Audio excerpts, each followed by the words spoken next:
예배 시간이 되었으므로 다 함께 자리에서 일어서 있어서 겸손히 주님 앞에 묵상 기도 드리심으로 주일 예배를 시작하겠습니다.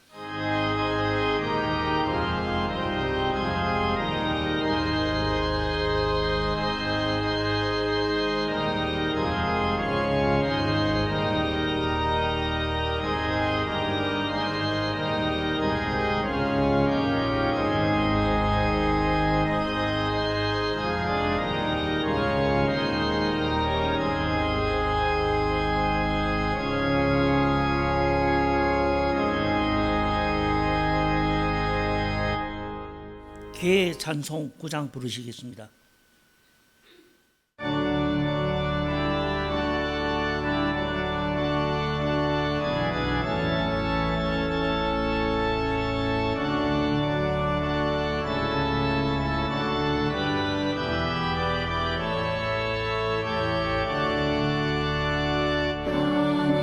하늘에 가득 찬 명령의 하나님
교도문 36번 교독하겠습니다.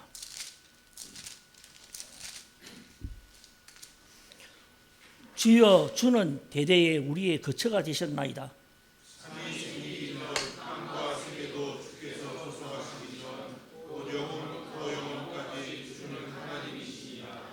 주께서 사람을 티끌로 돌아가게 하시고 말씀하시기를 너희 인생들은 돌아가라 하셨사오니 주의 목전에는 천년이 지나간 어제 같으며 밤의 한순간 같을 뿐입니다.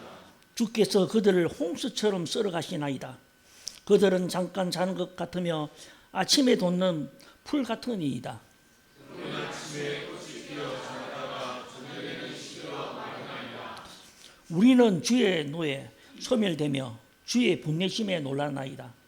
주께서 우리의 죄악을 주의 앞에 놓으시며 우리의 은밀한 죄를 주의 얼굴 가운데 주셨사오니 우리의 모든 날이 주의 분노 중에 지나가며 우리의 평생이 순식간에 다였나이다. 우리의 연수가 70이요 강건하면 80이라도 그 연수의 자랑은 수고와 슬픔뿐이요 신속기간이 우리가 알아나이다. 누가 주의 노여움의 능력을 알며 누가 주의 진노와 두려움을 알리까? 우리에게 있는 자를 교수함을 가르치사 지혜로 마음을 얻게 하소서. 사도신경으로 신앙 고백하시겠습니다. 전능하사 천지를 만드신 하나님 아버지를 내가 믿사오며 그 외아들 우리 주 예수 그리스도를 믿사오니 이는 성령으로 잉태하사 동정녀 마리아에게 나시고 본디오 빌라도에게 고난을 받으사 십자가에 못 박혀 죽으시고 장사한 지 사흘 만에 죽은 자 가운데서 다시 살아나시며 하늘에 오르사 전능하신 하나님 우편에 앉아 계시다가 저리로서 산자와 죽은 자를 심판하러 오시리라. 성령을 믿사오며 거룩한 공예와 성도가 서로 교통하는 것과 자여 주시는 것과 몸이 다시 사는 것과 영원히 사는 것을 믿사옵나이다. 아멘. 다 함께 자리에 앉으셔서 찬송가 525장을 부르시겠습니다.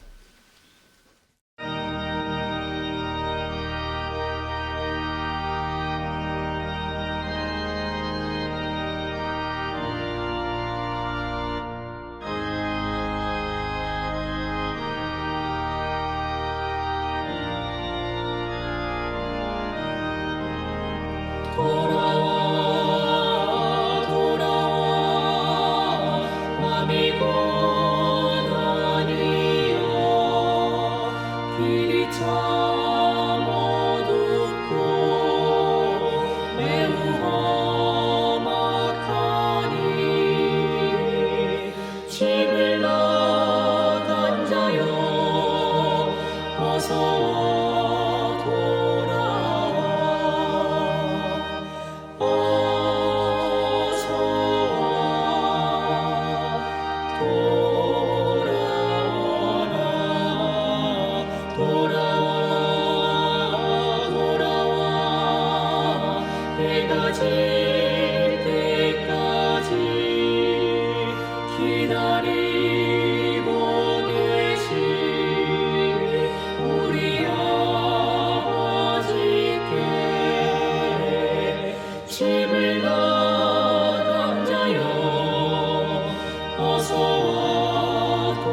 이 시간 저희를 대표하여 강기신 장로님 나오셔서 예배를 위하여 기도해 주시겠습니다.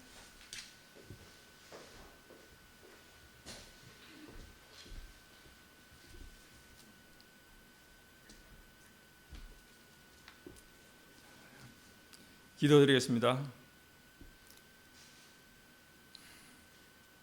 즐겁고 편안한 마음을 가지고 예배를 드려서 오늘 이 시간 주님의 은혜를 받기를 사모합니다. 먼저 지난 주간을 생각해 봅니다.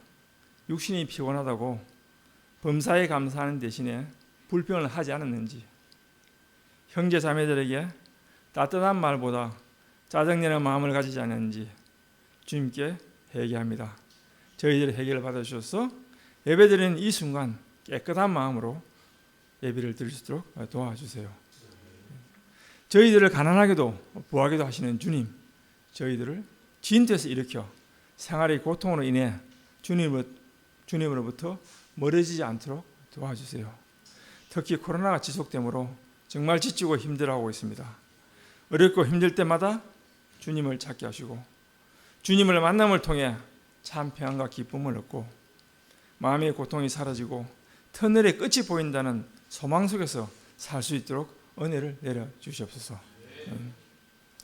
병주에 있는 교인들이 있습니다. 아버지 하나님 생각해 주시고 육신의 고통을 벗어날 수 있도록 도와주세요.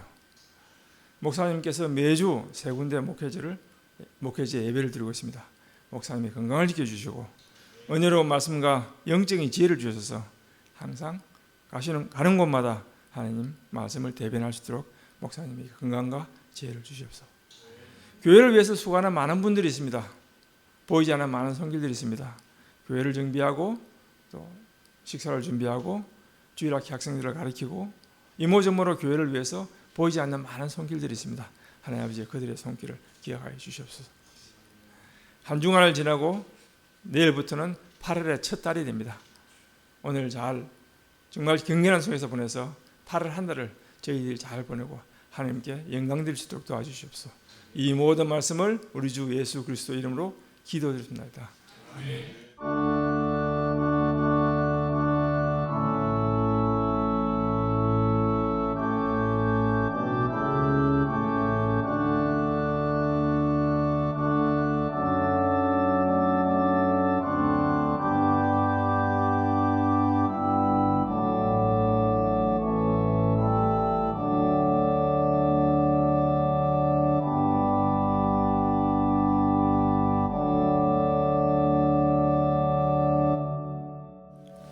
이 시간 호산나 성가대 나오셔서 나의 영원하신 기업이라는 곡으로 찬양 드리겠습니다.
성경 봉독하겠습니다. 오늘 주실 말씀은 사도행전 23장 1절에서 11절까지 이정인 성도님 봉독하여 올린 후 목사님 나오셔서 순결하고 지혜롭게라는 제목으로 설교하실 때 많은 은혜 받으시기 바랍니다.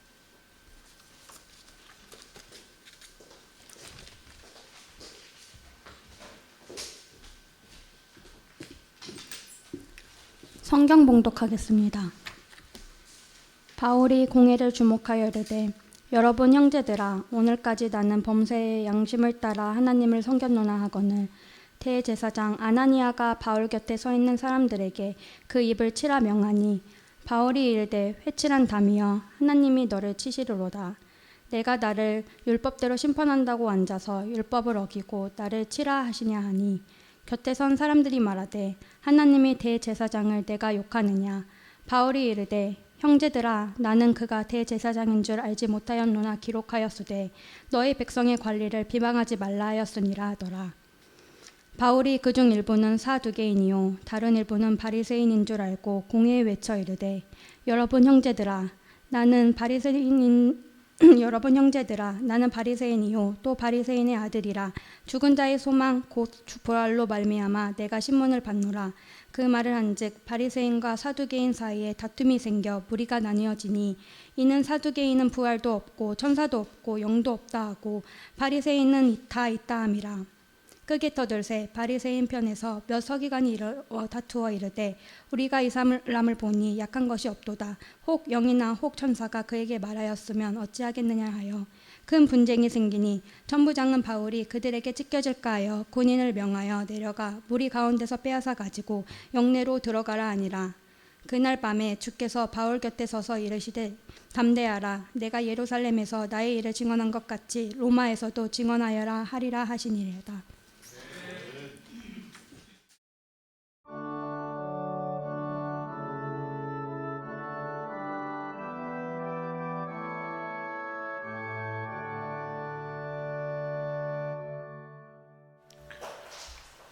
우리 성도가 세상에서 거룩한 삶을 살아가면서 동시에 지혜로운 삶을 살아간다는 것은 매우 어려운 것 같습니다.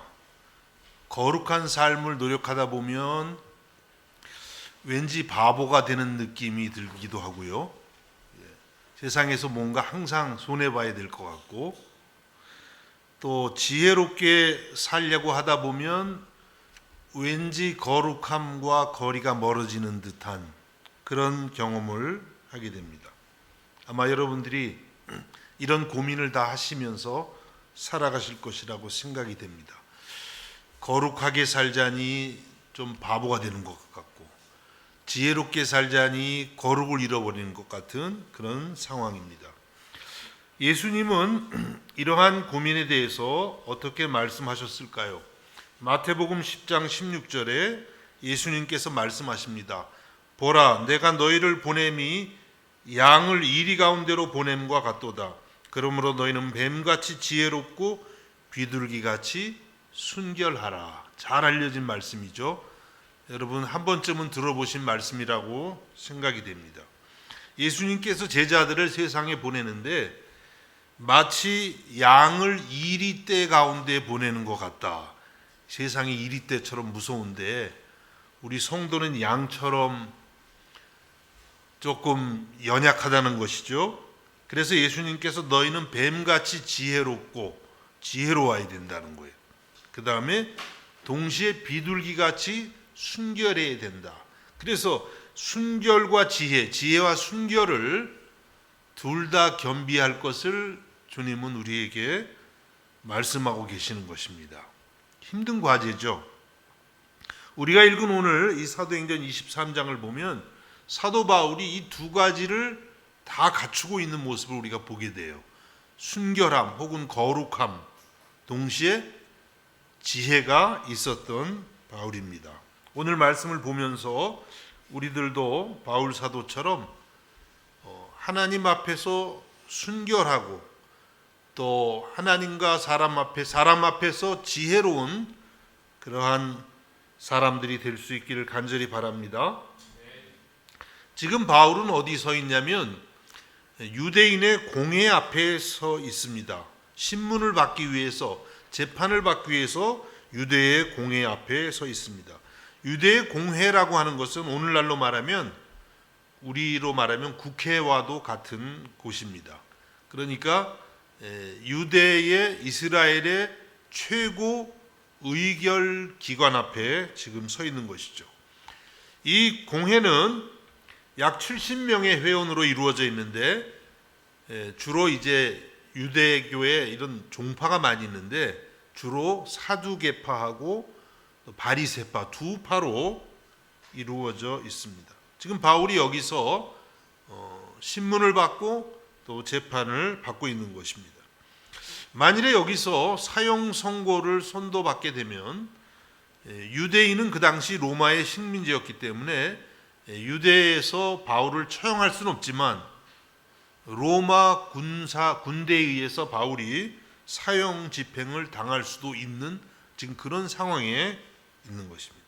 아주 목숨이 달린 그런 매우 긴박한 상황이라고 하겠습니다. 자, 이런 상황에 처한 바울, 과연 어떻게 대처했을까요? 먼저 사도행전 23장 1절을 봅니다. 바울이 공회를 주목하여 이르되 여러분 형제들아, 오늘까지 나는 범사의 양심을 따라 하나님을 섬겼노라 하거늘. 사도 바울이 공회를 주목했다. 이 주목했다는 것은 담대한 그런 마음을 가지고 그 높은 지위에 있는 사람들을 뚫어지게 바라봤다는 거예요. 굉장히 바울이 담대한 그런 모습을 보여주고 있습니다. 어떻게 이렇게 사도 바울이 그 당시 최고의 의결기관 앞에 서서 자기를 사형 선고할 수도 있는 그런 곳에 서서 그들을 이렇게 담대하게 주목하며 바라볼 수가 있었을까요?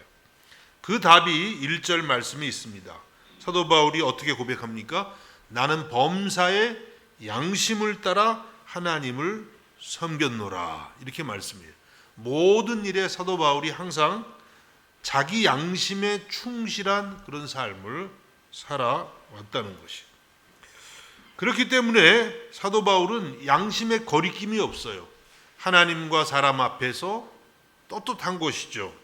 그러한 마음이 지금 바울로 하여금 담대할 수 있도록 만들었던 것입니다.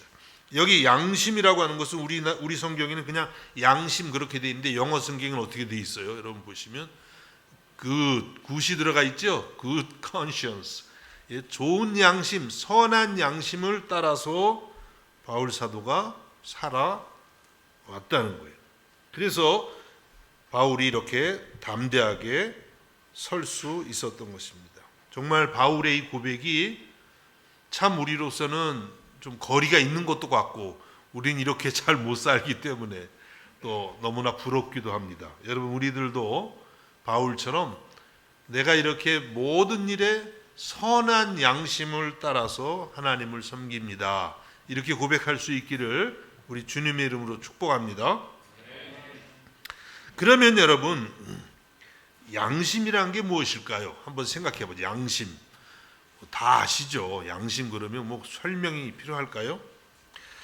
양심은 성경적으로 말씀을 드리면 하나님이 인간을 지으실 때부터 주신 마음의 도덕법, 이렇게 설명할 수가 있을 것 같아요.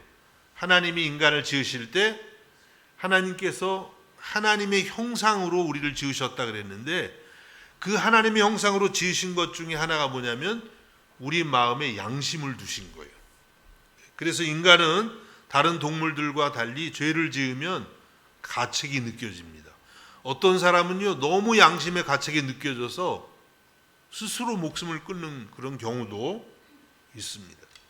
마음의 죄책감을 느끼게 되고 부끄러움을 느끼게 되는 것이죠. 양심은 율법보다 먼저 있었습니다. 태초부터 주신 거니까, 그렇죠? 그래서 이 양심은 한편은 어떻게도 말할 수 있냐면 천부적인 율법이다, 이렇게도 말할 수가 있을 것 같아요. 하나님께서 유대인이 아닐지라도 모든 사람들에게 태어날 때부터 마음에 어떤 도덕법을 주신 거예요. 그래서 잘잘못을 분별하게 되고 잘못하게 되면 내 양심이 나를 막 고소하는 거죠.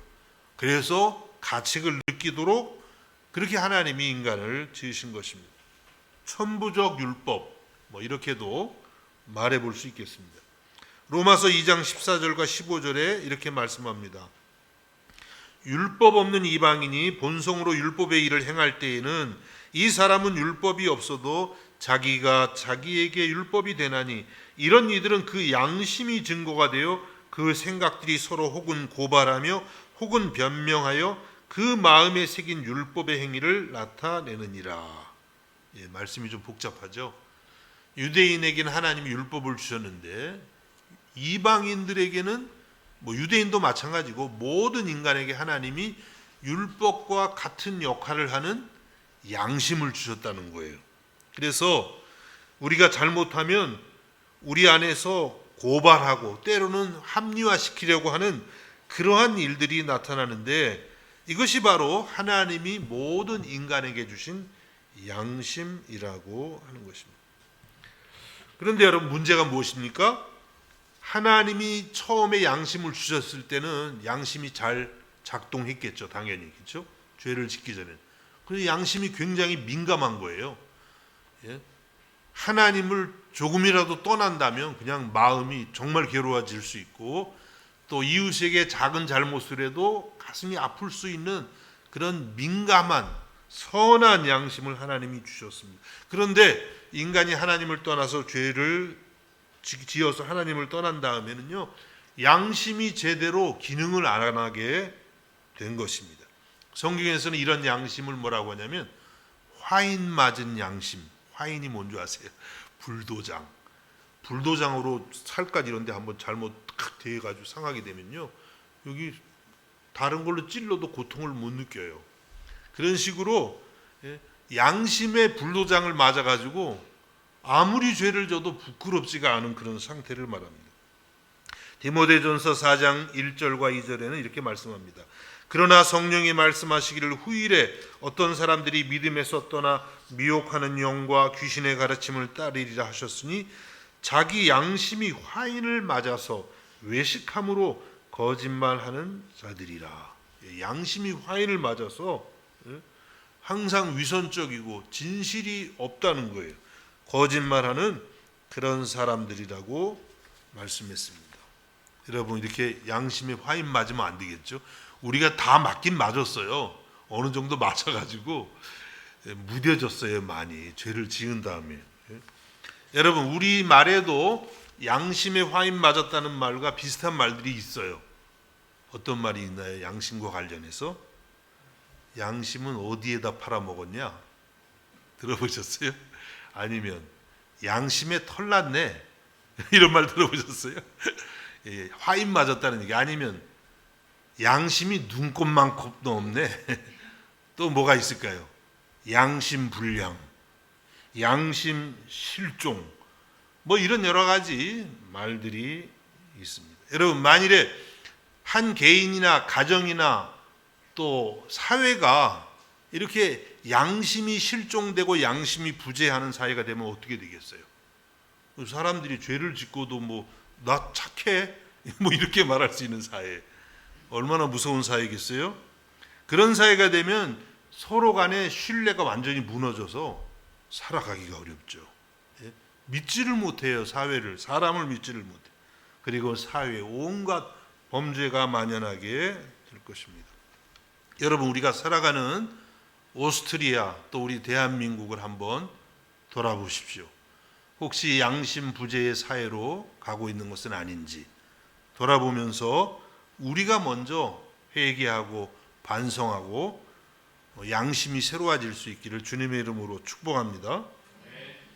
여러분 우리가 신앙생활을 한다는 것은 하나님의 말씀을 배우는 것입니다.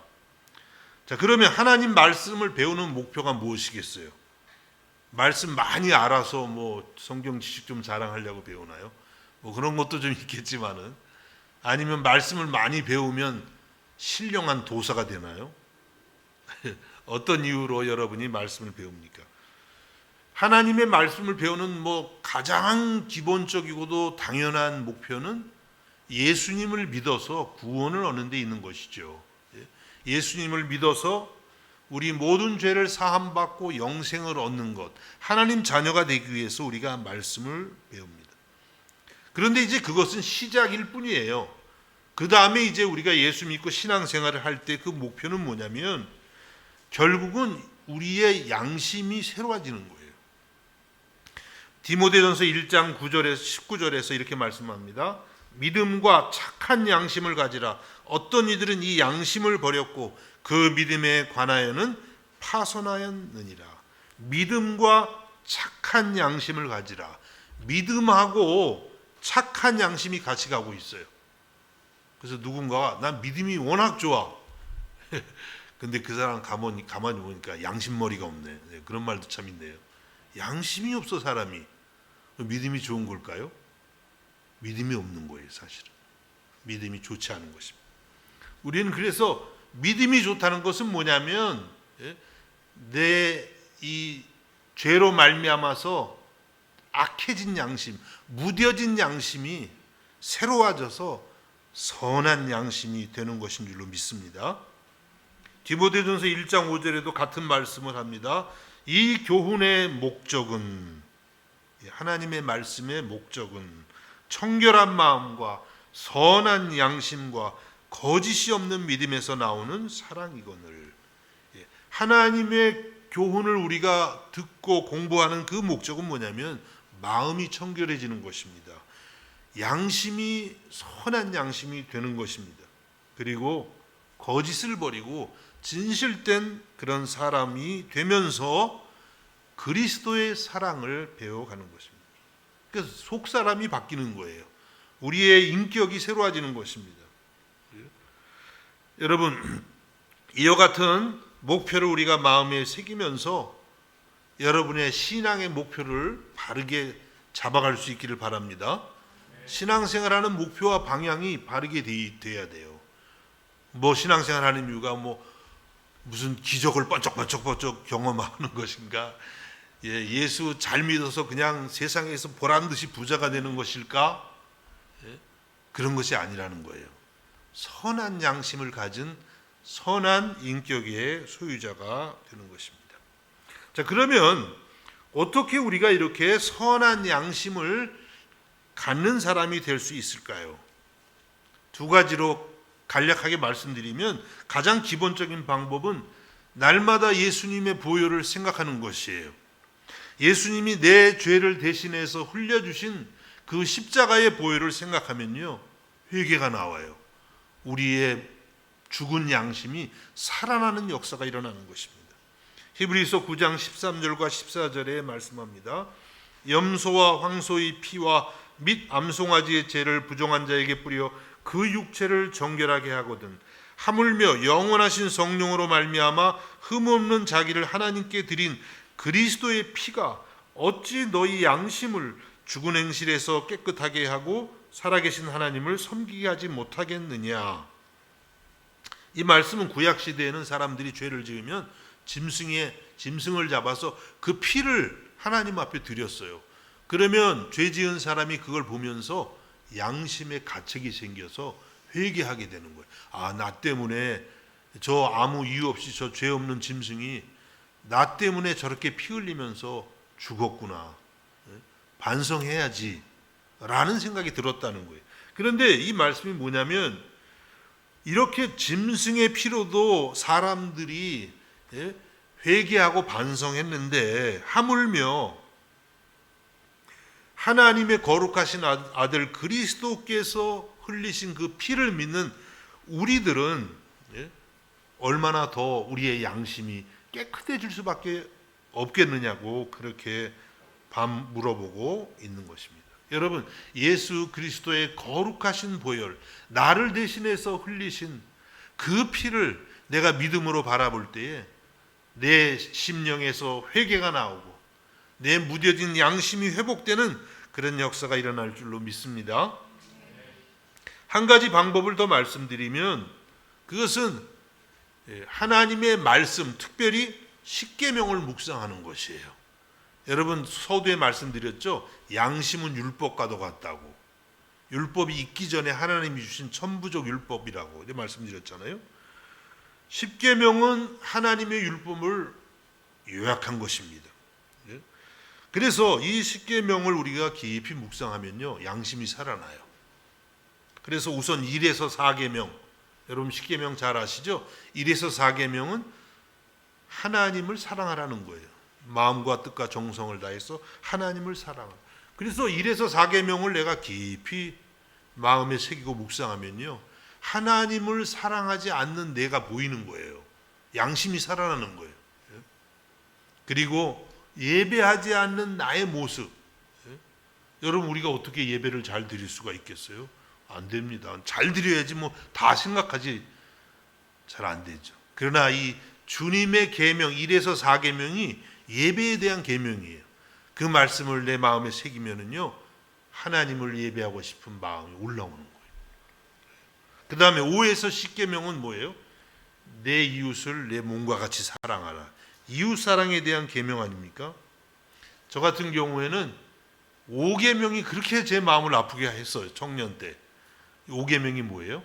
내 부모를 공경하라. 별로 생각하지 않고 살았는데 어느 날 10계명을 읽는데 말씀이 딱 내 마음에 부딪히더라고요. 부모님을 너무 공경하지 못하고 살았네요. 회개하고 또 회개하고, 아무리 회개해도 이 죄가 다 안 없어. 얼마나 내가 참 못된 자식이었는지 잘 안 되더라고요.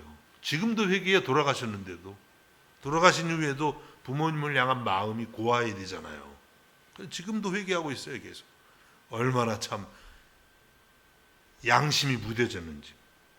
여러분, 이 이웃 사랑에 대한 계명을 여러분 자신에게 하나씩 하나씩 적용해서 생각하다 보면 여러분의 죽은 양심이 살아나고 악해졌던 그 양심이 선한 양심이 될 줄로 믿습니다.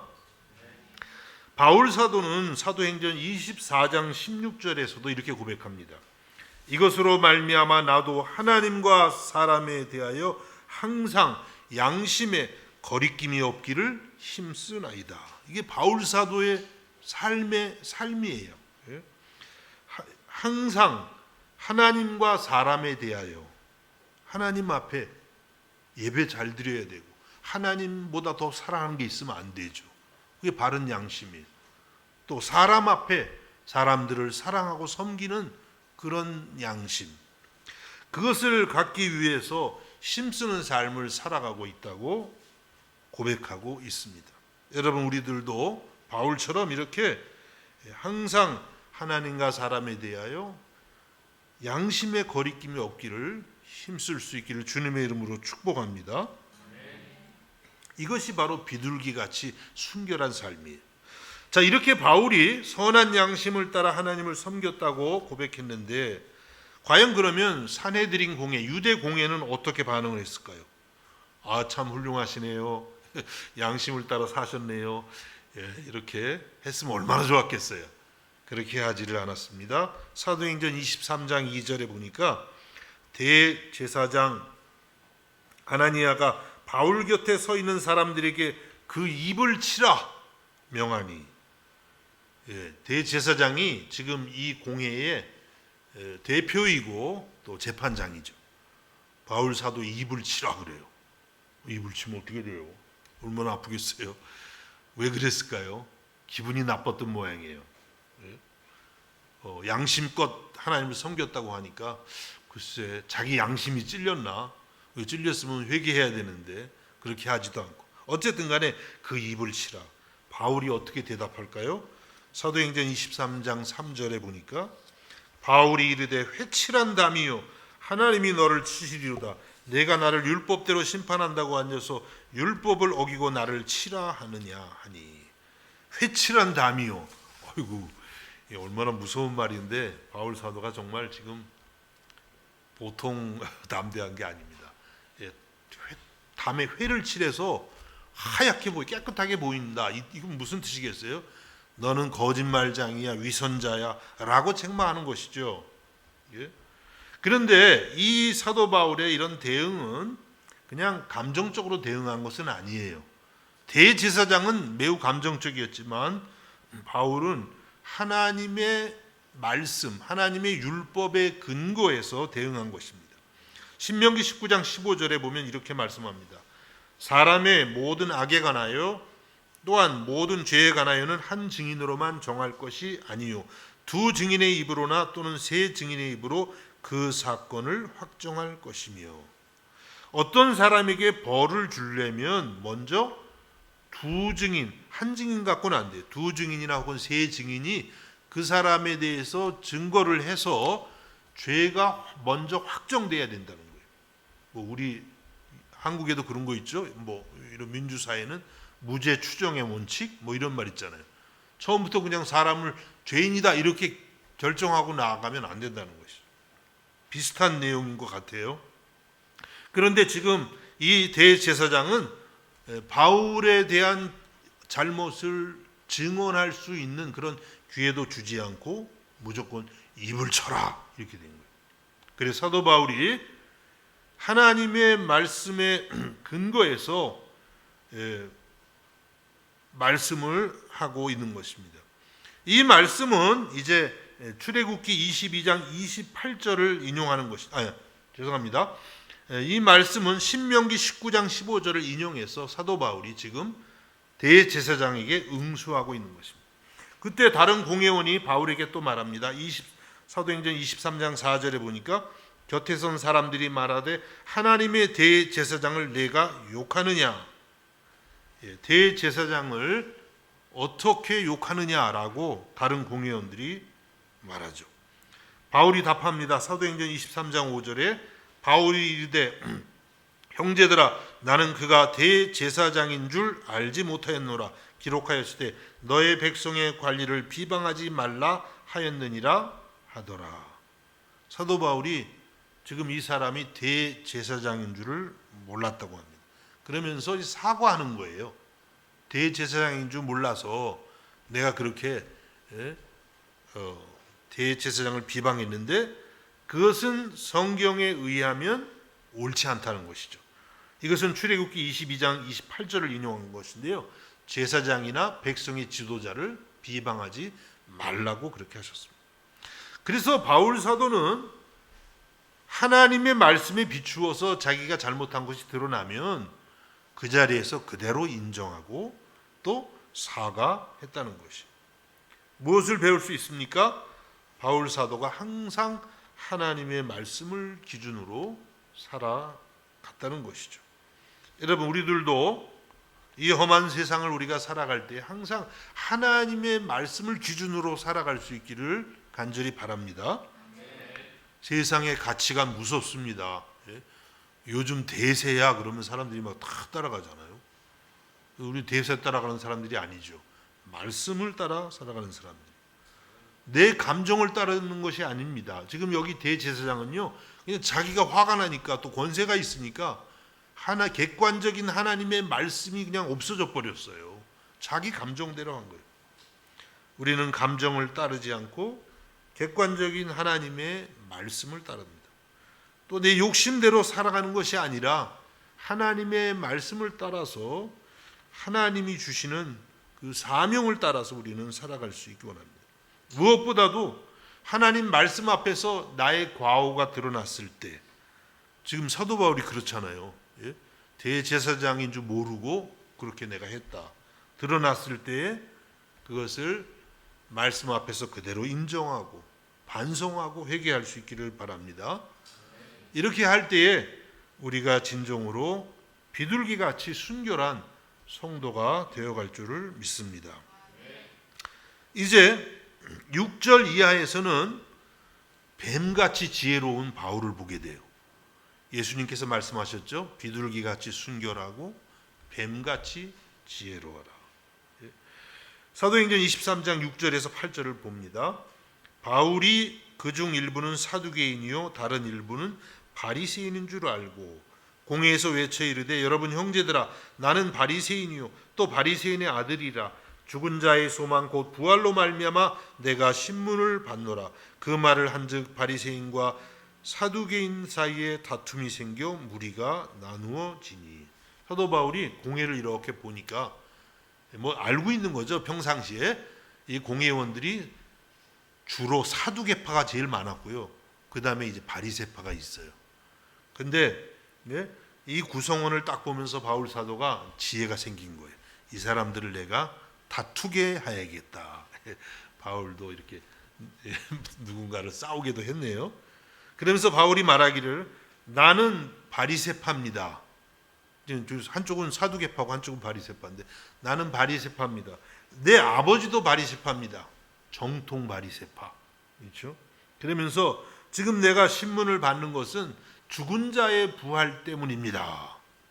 근데 그 죽은 자의 부활을 믿는 것은 바리새파가 믿는 것이고 이렇게 되는데 이 둘 사이에 두 파가 그냥 싸움이 벌어졌어요. 그 이유, 싸우는 이유와 결과를 이렇게 설명합니다. 사도행전 23장 8절에서 10절입니다. 이는 사두개인은 부활도 없고 천사도 없고 영도 없다고. 사두개파는 이런 걸 믿지 않아요. 아주 현실적이고 매우 이성적인 사람이에요. 그래서 부활, 천사, 영적 존재 없어 이렇게 믿는 사람. 바리새인은 다 있다. 이게 얼마나 달라요. 그러니까 바리새인은 부활도 믿고 예수님 부활을 믿은 건 아니지만 우리 성도의 마지막 부활을 믿고 또 천사도 믿고 천사 있죠 사실. 어떻게 보면 이 바리새인이 믿는 게 그래도 우리 믿는 거하고 많이 비슷한 게 많이 있어요. 예수님을 안 믿어서 문제죠. 그리고 영적인 존재도 있고 그렇죠. 뭐 원수 마귀도 있고 우리도 또 영이 있잖아요. 인간도 영이 있다. 그래서 크게 떠들세 바리새인 편에서 몇 서기관이 일어나 다투어 이르되 우리가 이 사람을 보니 악한 것이 없도다. 그래서 바리새인들이 사도 바울의 편을 드네요. 죽이려고 모였다가 이제 편 드는 사람이 됐어요. 혹 영이나 혹 천사가 그에게 말하였으면 어찌하겠느냐 하여. 재밌죠. 혹 천사가 말했으면 어떻게 하나님을 대적하는 일이 될 수 있잖아.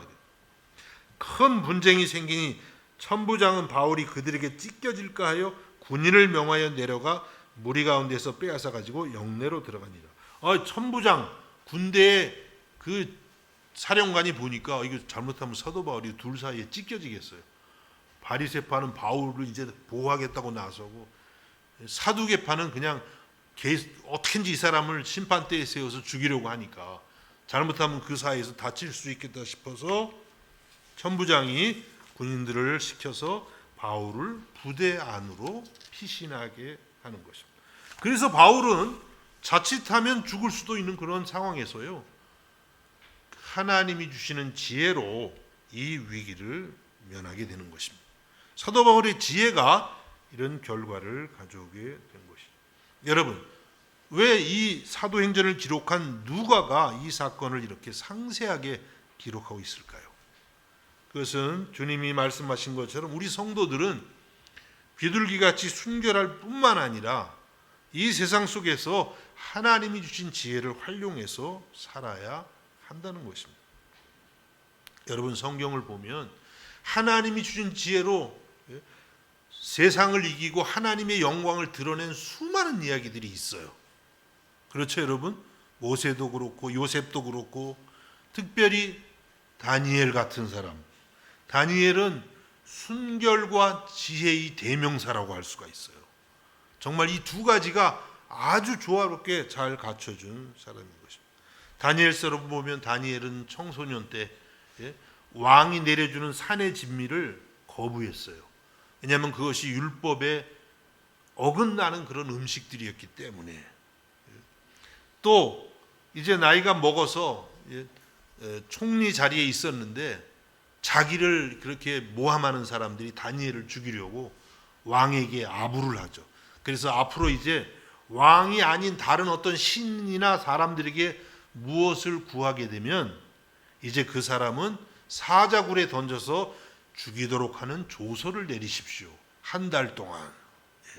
그래서 그런 조서를 내렸는데 다니엘이 그 조서를 보고서도 다니엘은 자기가 늘 하던 대로 하루에 3번씩 창문을 열어놓고 예루살렘을 향해서 무릎을 꿇고 하나님 앞에 감사의 기도를 드렸던 것입니다. 얼마나 다니엘의 신앙이 순수하고 순결한지 모릅니다. 또 다니엘은 하나님이 주시는 지혜가 아주 충만했어요. 그래서 그 바벨론 제국, 그 당시 뭐 최고의 제국인데 거기 총리까지 됐어요. 포로 신세가 포로로 잡혀가가지고 하나님 지혜 아니면 안 되는 거죠. 더 놀라운 것은 바벨론 제국이 페르시아 제국에 의해서 이제 멸망을 했는데 제국이 바뀌었어요.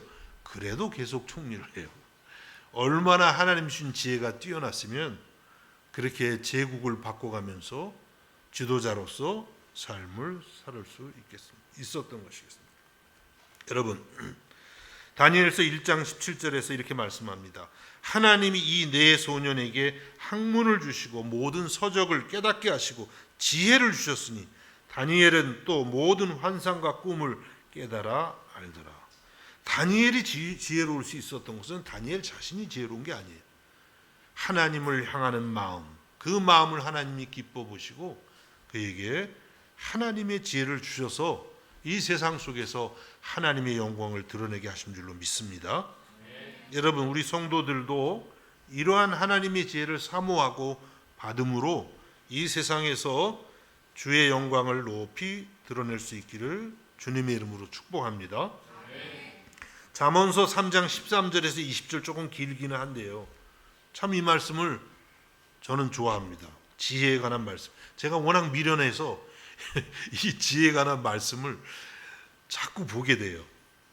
어떻게 말씀합니까? 지혜를 얻은 자와 명철을 얻은 자는 복이 있도다. 하나님의 지혜죠. 이는 지혜를 얻는 것이 은을 얻는 것보다 낫고 그 이익이 정금보다 나으니라. 여러분, 금이 좋으세요? 하나님 지혜가 좋으세요? 금이 좋죠. 금값이 얼마나 비싼데. 아니에요. 성경 그렇게 말씀 안 해요. 지혜를 얻는 것이 정금보다도, 금덩어리 큰 거 하나보다도 하나님 지혜가 낫다. 근데 이런 믿음이 있어야 지혜를 받아요. 나는 그냥 그래도 금이 낫지 하면 하나님 지혜 절대 안 주시죠. 지혜의 가치를 아는 사람에게 하나님 지혜를 주는 거예요. 지혜는 진주보다 귀하니 내가 사모하는 모든 것으로도 이에 비교할 수 없도다. 여러분, 뭘 사모하세요? 지혜를 사모할 수 있기를 바랍니다. 그의 오른손에는 장수가 있고 그의 왼손에는 부귀가 있나니. 지혜를 많이 얻으면 그 결과가 이렇게 되는 거예요. 우리가 뭐 장수하려고 부귀를 얻으려고 노력한다고 되는 게 아니고 하나님이 주시는 지혜를 따라 살아가면은요, 이게 주어진다고 하는 거예요. 장수와 부귀가 있나니. 그 길은 즐거운 길이요 그의 지름길은 다 평강이니라. 지혜는 그 얻은 자에게 생명나무라. 지혜를 가진 자는 복되도다. 지혜를 얻은 자에게는 그 지혜가 생명나무라. 우리의 삶을 풍성하게 하고 영원한 생명으로 이끌어 간다는 거예요. 여호와께서는 지혜로 땅에 터를 놓으셨으며 명철로 하늘을 견고히 세우셨고 그의 지식으로 깊은 바다를 갈라지게 하셨으며 공중에서 이슬이 내리게 하셨느니라. 하나님은 하나님의 지혜로 땅의 기초를 놓고 하늘의 기초를 놓으신 거예요. 얼마나 놀라워요. 정말 이 말씀 놀랍지 않습니까? 하나님이 얼마나 지혜가 뛰어나면 그 지혜로 이 우주를 그냥 이렇게 만드시고 운행을 하시겠어요. 여러분, 요즘에 이렇게 인터넷 뉴스 보면 뭐 우주 얘기가 많이 나오더라고요. 뭐 큰 어떤 망원경을 발사해가지고 뭐 은하계, 다른 은하계까지 보고 어쩌고 그러는데 그래봐야 이 우주의 아주 작은 부분만 이해하는 거예요.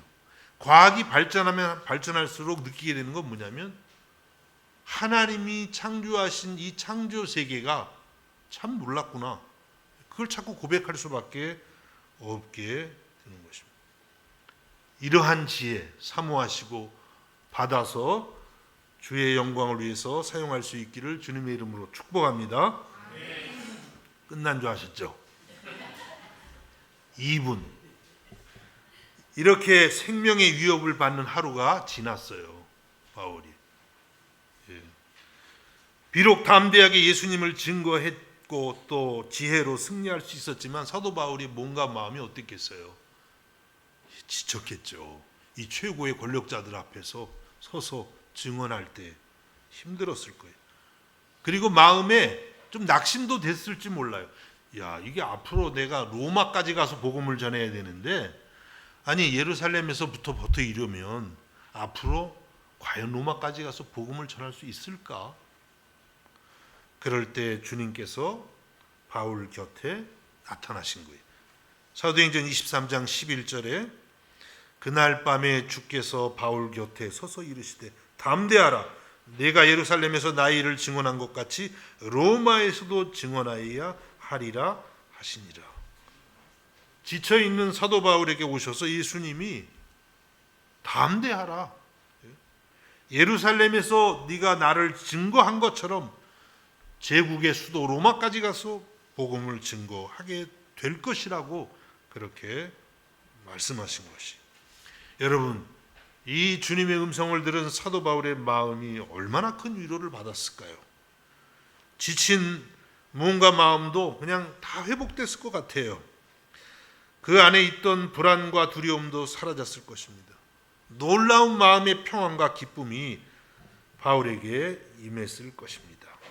여러분, 하나님의 위로가 이런 것이에요. 여러분, 우리 인생 중에도 바울 사도와 같이 큰 위기를 경험할 때가 종종 있죠. 여기가 마지막인가? 혹시 내 인생의 마지막은 아닌가? 혹시 여러분 그런 생각하고 계시는 분 계십니까? 하나님은 하나님의 자녀를 그대로 버려두지 않으십니다. 오늘 여기 바울에게 나타나신 것처럼 인생의 위기 가운데 있는 하나님의 자녀들에게 나타나셔서 위로하시고 그리고 장래에 소망을 주십니다. 여러분, 이런 위로를 경험하고 사신 줄로 믿습니다. 그리고 앞으로도 주님께서 여러분에게 이러한 위로를 넘치게 주실 줄로 믿습니다. 이러한 마음 가운데 승리할 수 있기를 주님의 이름으로 축복합니다. 기도하겠습니다. 하나님 아버지, 주님께서 우리에게 뱀같이 지혜롭고 또 비둘기같이 순결하라고 하셨는데 우리는 지혜롭지도 못하고 순결하지도 못합니다. 우리에게 은혜를 주셔서 오늘 여기 성경의 사도 바울처럼 주님의 지혜로 우리의 미련함이 벗겨지고 지혜로운 사람들이 되게 해주시고 또 우리의 무뎌진 양심이 회복되어서 선한 양심의 소유자들이 되게 하여 주시옵소서. 우리가 이리 때와 같은 이 세상을 살아갈 때에 우리의 몸과 마음이 때로는 얼마나 공고한지 모릅니다.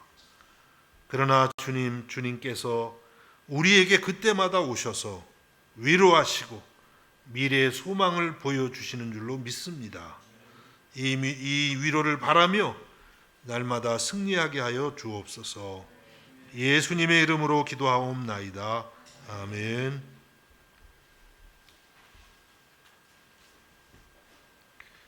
우리 찬송가 455장을 찬송하시겠습니다.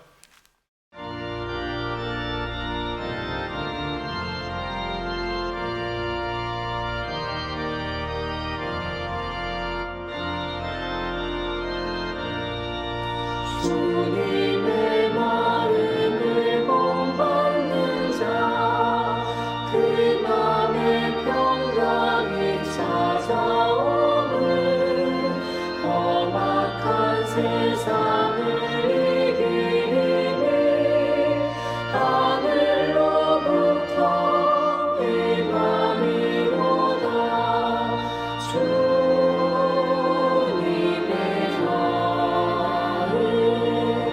Oh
주님의 마음 본받음이라 주님의 마음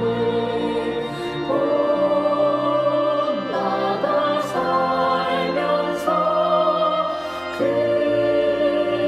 거룩하신 나도 이루리 주 예수 세상에 다시 오실 그날의 무성도 변화하여 주님의 빛나는 그 형상을 다 함께 보며 주 찬양하리 주님의 마음 본받아 살면서 그 거룩하신 나도 이루리. 기도하겠습니다. 하나님 아버지, 오늘도 아버지의 뜨거운 사랑으로 우리 예수님의 십자가의 그 은혜로 주의 전에 나와 주님 앞에 예배를 드립니다. 예배하지 않고 살던 우리들이 주님의 부르심으로 예배하는 자가 되게 해주셔서 감사드립니다. 마음과 뜻과 정성을 다해 주 앞에 몸과 마음을 정성을 드리오니 우리의 전부를 받아주시고 우리를 주님 나라의 도구로 사용하여 주옵소서. 드린 모든 손길마다 축복해 주시고 마음에 주님 주시는 평강이 있게 하옵시며 주님의 한없는 사랑 가운데에 날마다 기쁨 가운데 살아가는 성도들 되게 하여 주옵소서. 예수님의 이름으로 기도합니다. 아멘. 자리에서 일어나셔서 635장 주기도문을 찬양하겠습니다.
지금은 우리 주 예수 그리스도의 은혜와 하나님 우리 아버지의 무한하신 사랑하심과 성령의 감화와 감동과 교통하심과 위로하심의 은사가 이 시간 아버지 앞에 나와 예배하는 사랑하는 성도들 머리 위에 저들의 가정과 학업과 생업 가운데에 이제로부터 영원까지 함께 하시기를 간절히 축원하옵나이다. 아멘.